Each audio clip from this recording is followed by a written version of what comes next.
This session will not be as long as the last one, I hope. I'll try to keep an eye on the time a little bit. You all, of course, have been studying the book of Joshua, and I don't know how much, if anything, you've gone into some of the theories and discussions dealing with the issues in the book of Joshua. But there are several critical issues that come into play as we evaluate what's happening. Again, I don't know how much you watch some of the History Channel stuff and some of those kind of programs, but there's a lot of skepticism out there about the historical integrity and accuracy of the Bible. And there are questions about Abraham, Isaac, and Jacob, the patriarchs. There are questions about the children of Israel being in Egypt, and therefore there is an intrinsic question as to, did they leave Egypt? If they weren't there, then they obviously didn't leave there. And if they didn't leave there, there's a question about all the Exodus issue and the Sinai experience and so forth. Now let me say at the outset here, I do believe that the children of Israel, I do believe that there was an Abraham, Isaac, and Jacob. I believe that the descendants of Jacob go into the land of Egypt to retreat from a famine, and they are eventually enslaved in the land of Egypt to be delivered by Moses. But having said that, I do need to be honest with you. There are challenging issues as to how to deal with all of this.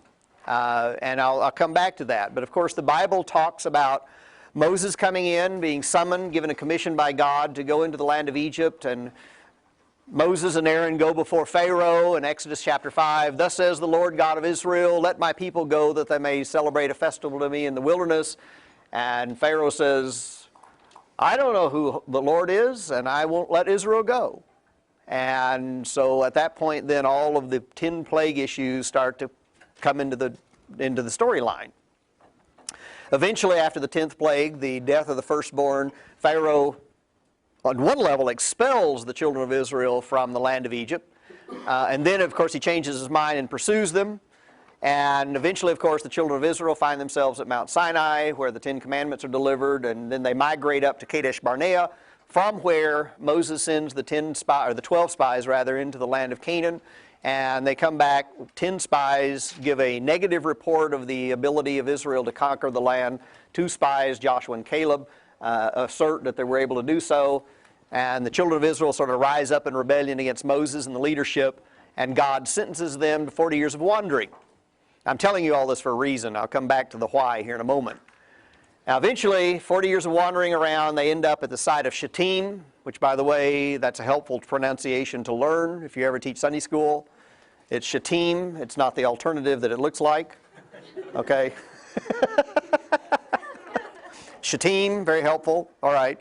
They end up at the site of Shittim, and it's across from Jericho. And of course, a number of things happen while they're there. Eventually Moses, of course, dies, and Joshua then takes the mantle of leadership, sends the spies, the 2 spies, to the city of Jericho, where they reconnoiter the city and come back with a report about how, the assessment of the morale of the people and so forth. And the children of Israel cross the Jordan River and camp at Gilgal, from which then that serves as an operating point for their conquest of the city of Jericho. And then what we call the Central Campaign, which to me is not, but the Central Campaign usually defined as Jericho and Ai, usually by most people pronounced Ai. And then the Southern Campaign that goes down into the southern part of Israel, and then eventually they go up to the northern part of Israel against a coalition in the north headed by Hatzor. That's our basic storyline. And of course then after that you have the division of the country to the various tribes, which you probably found really boring in your reading. And if you didn't, then you probably didn't read it. Because I know how that works. Those list of names, particularly in Joshua 15, are a bear and a half. Anyway, a lot of the scholarly world comes along and looks at this because there's some difficulties. We have difficulty, now I'm not saying an impossibility, but we have difficulty identifying the presence of the children of Israel in the land of Egypt in slavery. We have difficulty having evidence of their departure from the land of Egypt. We have difficulty of tracing their route through the Sinai Peninsula, as we now call it. 1, we don't know the route of the Exodus. 2, we don't know where Mount Sinai for sure is. 3, we don't know where Kadesh Barnea for sure is. And so we don't know where they crossed the Red Sea. There's some debate, and probably many of you have heard the story about someone's found the real crossing the Red Sea site. I'm not going to go there right now. But these questions are real.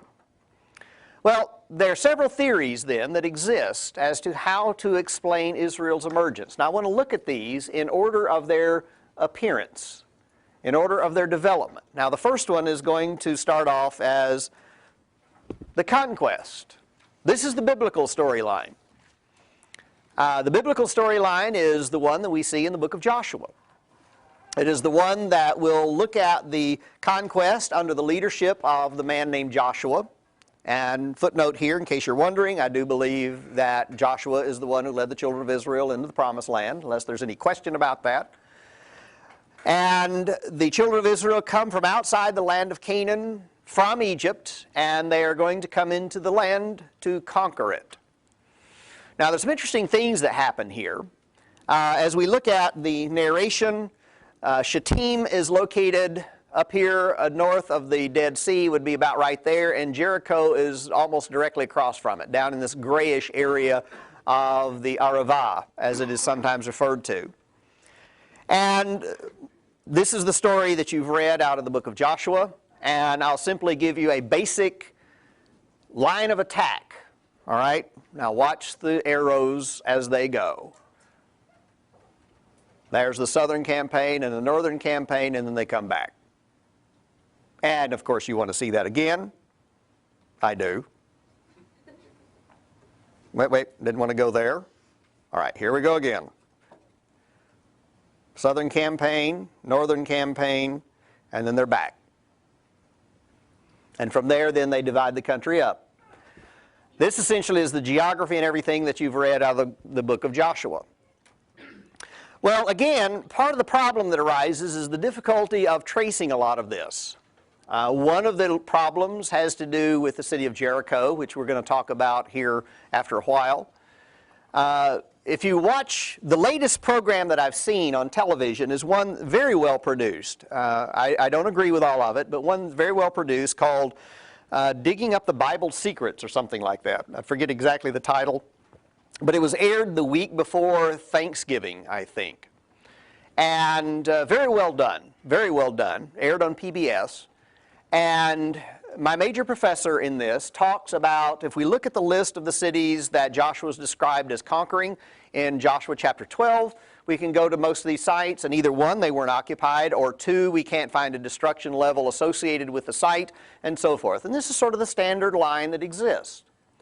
Now, with all due respect to my major professor, whom, by the way, I appreciate very, very much, I am fearful that he's overreading the text. Because one of the problems that occurs is that the text does not describe all of these towns being conquered. The text talks in terms of the people being killed in one way or another. But yet at the same time, the book of Joshua, and particularly going into Judges, will talk about remnants and peoples of the population that remain among them. And Joshua's going to warn them at the end of his life. Don't you come back and intermarry among these people that remain among you, because they'll become thorns in your eyes and pains in your sides or something like that. And they're going to pull you away from the Lord.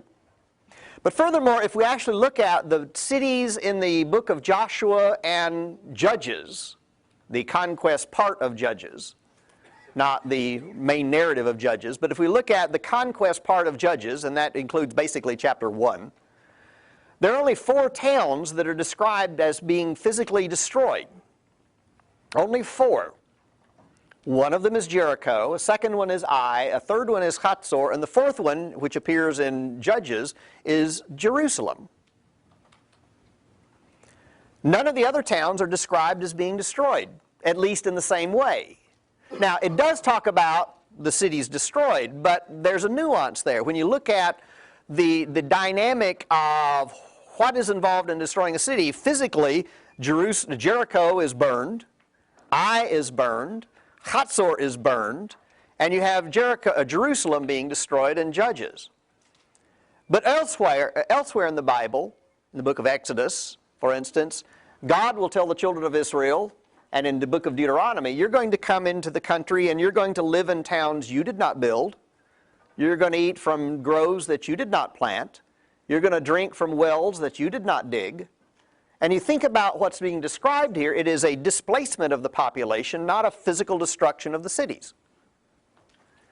And I fear that sometimes the book of Joshua is overread when that narration in Judges chapter 12, or excuse me, Joshua chapter 12 talks about, and they kill the king of Megiddo one, and the king of this one, and the king of another, and they read that all of these towns are physically wiped out.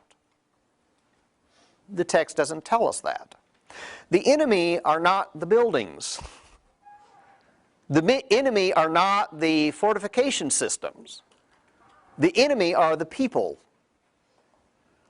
And if the children of Israel can fight against the people away from the towns, or minimally perhaps have to approach the town and maybe breach a wall in one location without destroying the entire town, they've accomplished the very goal that they're wanting to do, to live in houses they hadn't built, and to drink from wells they hadn't dug, and so forth. And this is an important point that apparently a lot of folks don't read real carefully. But because of some of these kinds of questions, because of the challenge of finding evidence, and I grant it's a challenge, but there's an excellent book, two excellent books written by James Hoffmeyer from Trinity University, one Israel and Egypt and another Israel and Sinai, in which he talks about very carefully, published by Oxford University Press, talks very carefully about the circumstantial evidence that points to Israel in Egypt and Israel in Sinai.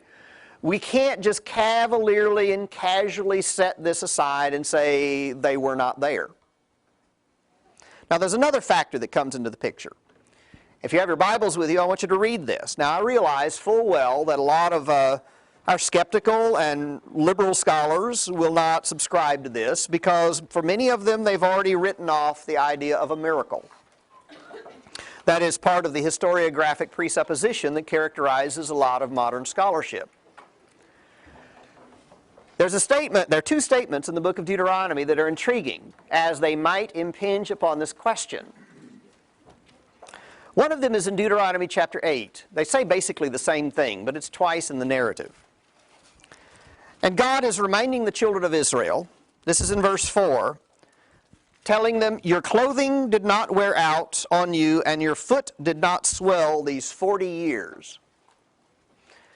Now, I'm not totally sure what the foot not swelling means, but I do know what your clothes didn't wear out mean. Unless there's really some cryptic significance to this that totally escapes me. But what does that communicate? To me, it communicates that there is some kind of supernatural intervention of preservation that's involved. Turn over to Deuteronomy 29, verse 5. A similar kind of statement that God has, speaking through Moses, I have led you 40 years in the wilderness, your clothes have not worn out on you, and your sandals have not worn off your feet. Again, some supernatural, if you want to call it that, preservation of their goods. Now, I don't know if you've ever been camping or not. I haven't done a lot of it. I've moved a lot. Okay, that's the closest thing to camping that I've typically done with any regularity. And all of you, or probably most of you, coming to Harding to school here had to sort of move. And you probably discovered that if you didn't pack real well, some of your stuff got broke. But anticipating the likelihood of it breaking, you probably put bubble wrap on it, wrapped it in blankets, and stuffed it in the suitcase around all the clothes and all that kind of junk. And hopefully you got here with all those breakable things fairly well intact without any damage. I'm not going to ask for a poll here. But imagine carrying a bunch of jars, such as I had in here earlier, on donkeys for 40 years. Chances a lot of those aren't going to survive very well. So my question here is, what are we going to go in the wilderness to look for and expect to find? If God is preserving them in some sort of a supernatural kind of way, what should we go in the wilderness to expect to find? Now, admittedly, a person who's already written off the idea of any kind of supernatural intervention is going to write this off as saying it's irrelevant. I'm reading into the text. Well, this is sort of what the text says, though. And admittedly, there's a presuppositional issue that plays into this, and I grant that. But the question still comes up. What would you go expect to find if this has any viability at all? I can't fully answer that. But this is the kind of problem that arises as the scholars come along and they have difficulty finding evidence of Israel in Egypt. They have difficulty finding evidence of Israel in the wilderness. They have difficulty finding evidence of destruction of all these cities that are listed in Joshua. But then again, Joshua isn't narrating that as a reality, at least not in the way we often read it. So other theories have popped into the picture as we try to evaluate this. One of these was known as the peaceful infiltration, formulated essentially by Martin Note and George Mendenhall. And they argue that what happened was that you had some people coming from outside the land of Israel, and the title basically is sort of self-explanatory. They come in peacefully from the outside. That's why the term infiltration. Now, to put some sort of a parallel on this, we live in Searcy. Down the road here in the northeasterly direction is Bald Knob. Off to the west is Rosebud. Off to the southeast is Higginson, and further is Desark and so forth. And the image would be that these outsiders, the Israelites, have moved in. They've not settled in Searcy and Bald Knob and Rosebud and Higginson and Desark. They've settled in the area between Searcy and Rosebud, and between Searcy and Bald Knob, and between. Now, once they settle in over a period of time, what's going to begin to happen? You begin to intermarry, you know, it's sort of the swapping of the goods. You've got something I need, so let's trade a little bit and swap our resources, and the children get to know each other, and sort of there begins to develop an intermarriage, which is almost inevitable. This is essentially the peaceful infiltration. Now, these people are thought to have been out in the wilderness, and they bring with them this new concept of God, and that sort of takes root in the population mindset, and things then begin to develop into the later development of Israel. Well, the settling between the towns, the slow intermarrying, and all of that is sort of the characteristic of the peaceful infiltration. Now, the way this would set up, to give some sort of a graphic portrayal, you have them coming in from different areas, and they eventually move into the country and settle in those open areas, and eventually they begin to intermarry, and they sort of take root and sort of take over. And eventually then you have the judges, and then eventually, of course, the Saul, and then David and Solomon and so forth. Well, over a period of time, there are some challenges as to the viability of this, and another theory comes onto the scene, the peasant revolt. Well, again, the title here is sort of self-explanatory. The peasants are the ones who rise up in rebellion against their oppressive overlords, and they are revolting against them. That's the rebellion. As you look at this, the formulator of this is a fellow named Norman Gottwald, who is essentially a self-proclaimed socialist. And he uses Marxist theory to explain the dynamics that are involved here. And as you read his book, Tribes of Yahweh, you hear all of this resonance of socialism and Marxism and so forth that play into it. The argument is that the people of Canaan are oppressed. Now, there's a reference here to the Amarna period. The Amarna tablets are a collection of tablets, cuneiform Akkadian, that were discovered down in the land of Egypt, that a lot of them are letters from rulers in the land of Canaan writing down to the Egyptian overlords and either complaining about their neighbors or asking for help or whatever. But some of those letters are also copies of ones apparently that were sent back to Canaan saying, okay, send me your tribute, send me gold, send me virgins, send me concubines, send me furniture, send me this, that, and the other. And of course the inevitable question that arises is, where is the monarch, say the king of Shechem or the king of Gezer or wherever, where are they going to get all this stuff? Well, they're going to take it from the you and me's in the culture. So they come and take, you know, our daughters, and they come and take our taxes, and they come and take our furniture. They might contribute some out of their own court, but to a large extent it is taken from the populace. This is the way taxes tend to work, in case you haven't noticed.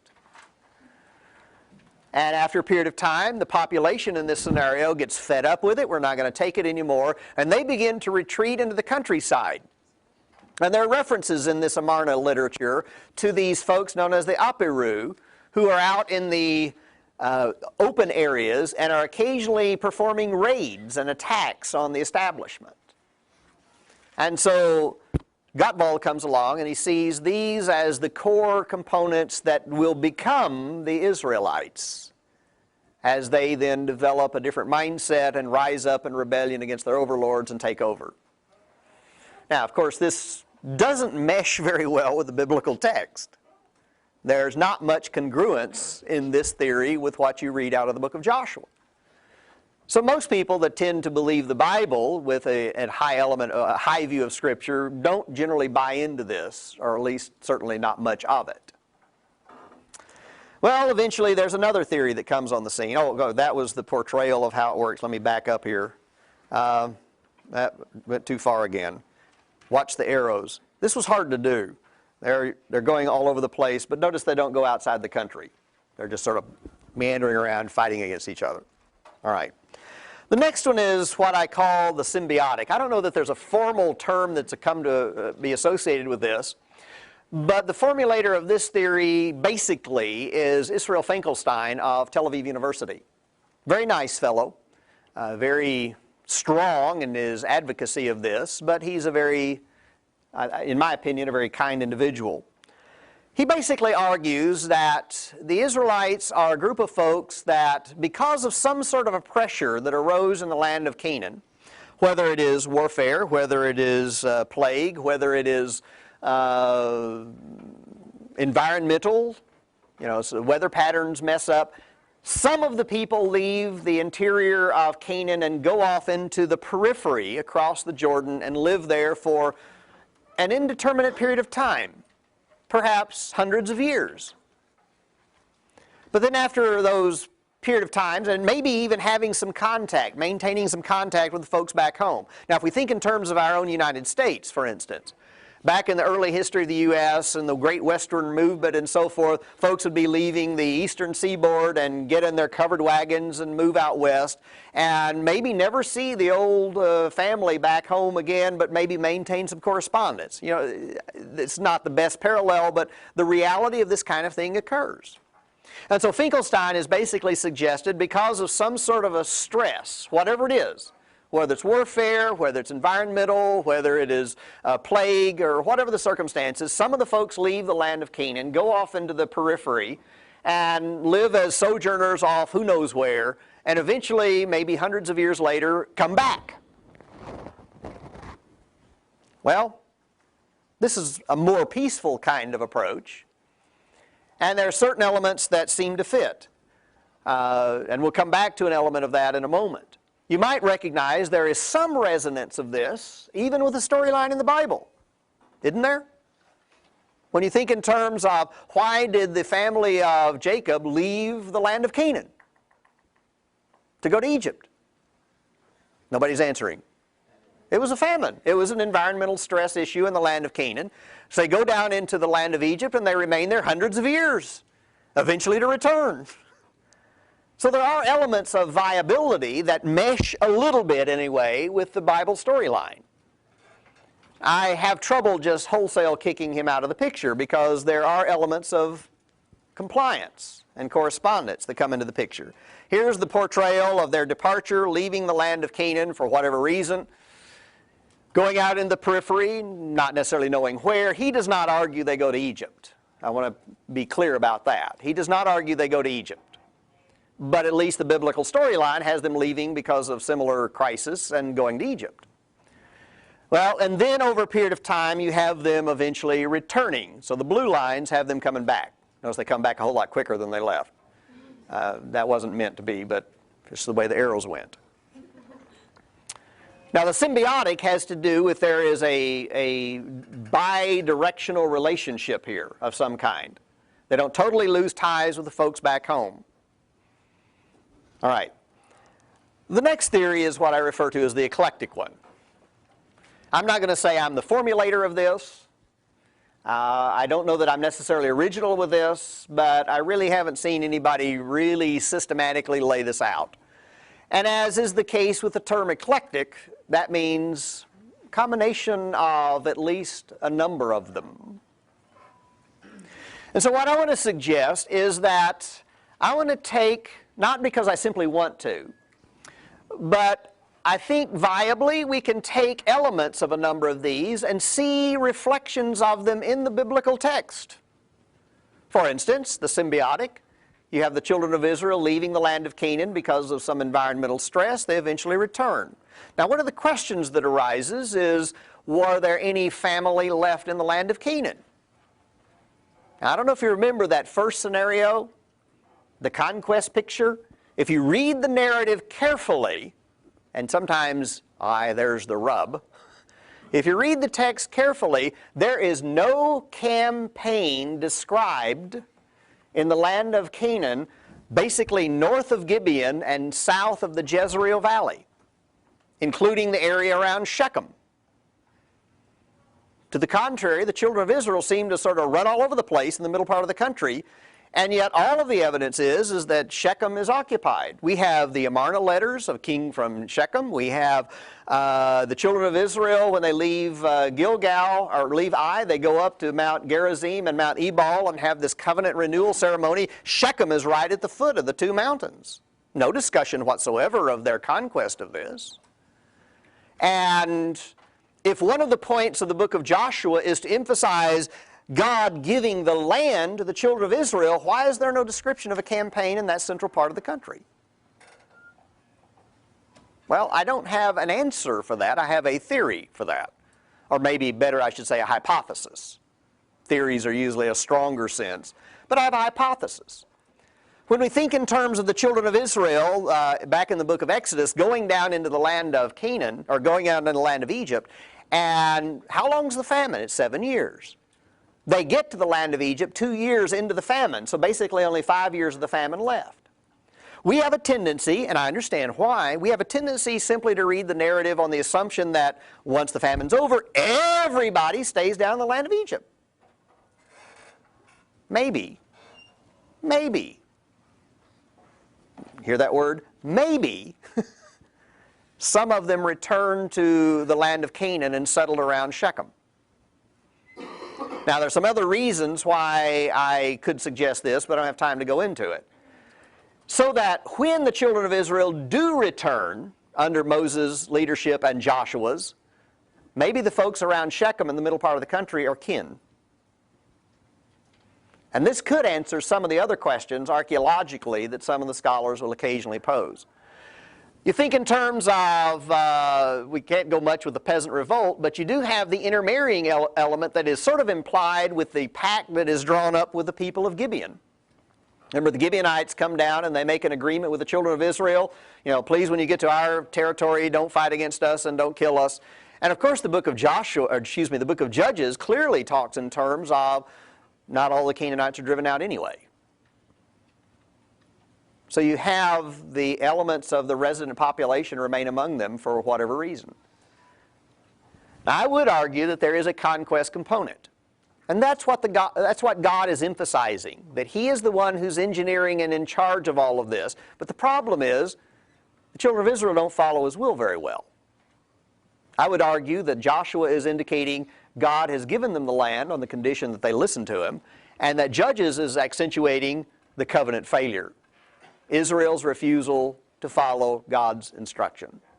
And hence all of the problems enter into the picture. Now, as we think in terms of a chart that sort of summarizes this, what I've tried to do is put this in some sort of an organized comparative strategy. So you have the conquest theory. Is it military? Yes. That's sort of the primary focal point that serves as the catalyst. Is it peaceful? Obviously, no. You have the description in the book of Joshua of a conquest move going around killing the people and so forth. Do they come from outside the land of Canaan? Yes. They cross over after they're wandering and eventually cross at Jericho, entering into the promised land. And they do not come from inside. The peaceful infiltration has the indication of whether it's yes or no, and so forth down the line. Now, the last two will have some mixture in those last two categories. And maybe this can sort of quickly summarize some of the issues that are going on. The whole discussion of the emergence of Israel is still up in the air. You go to Israel today, and there are a lot of scholars, a lot of Israeli scholars, that will argue the Israelites were not in the land of Egypt. And they will basically argue there was no Moses, there was no Ten Commandments, And all that we have are the Israelites of antiquity are just sort of outgrowths of the Canaanites, which raises some really interesting questions politically, especially as people will try to argue the promised land concept as it now is viewed. Palestinians are coming along with similar claims and saying we're related either to the resident Canaanites or the Philistines, of all people, staking their precedence of existence and staking out their territory accordingly. There's a lot of volatility in this discussion. Any quick questions, or are there such a thing as a quick question? I bet you didn't realize how complex this was. But this is the kind of thing that you do eventually encounter. If you keep your eyes and look at some of these articles, keep your eyes open and look at some of the articles in Time Magazine, U.S. News, Newsweek, History Channel, and so forth, you'll see resonances of this in a number of those sources. And I think it's important for you at least to be aware of what's going on and why these theories are bouncing around out there. Anyway, thank you. That concludes this discussion.